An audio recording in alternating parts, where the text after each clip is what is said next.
সভাপতি শ্রদ্ধেয়া টিঙ্কু ভট্টাচার্য মহোদয়, ওনার সাথে অন্যান্য অতিথিরাও আছেন।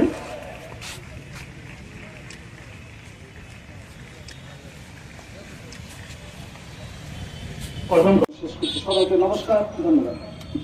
অসংখ্য অসংখ্য ধন্যবাদ শ্রদ্ধেয় সুনীল কুমার দাস মহোদয়কে গুরুত্বপূর্ণ আলোচনা রাখলেন।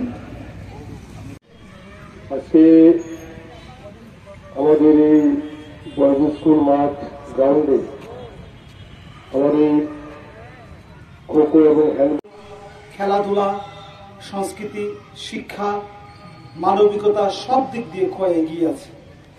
তো আমি খোয়ের ছেলে হিসেবে আমি গর্বিত এবং আগামী দিনে আমাদের এই সুন্দর মাঠ, এই মাঠে খেলোয়াড়রা বিভিন্ন ইভেন্টে খেলবেন।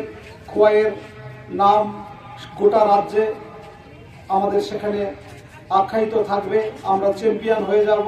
এবং সেক্ষেত্রে আমাদের সমস্ত কর্মকর্তা, যারা ফিজিক্যাল ইনস্ট্রাক্টর, যারা স্পোর্টস বিভাগের কর্মকর্তা, সবার কাছে অনুরোধ করবো আপনারা আন্তরিকভাবে আমাদের খেলোয়াড়দের উৎসাহিত করবেন, সাহায্য করবেন এবং একজন সমাজসেবী হিসেবে যে কোনো বিষয়ে আমরা আপনাদের সাথে থাকবো, পাশে থাকবো।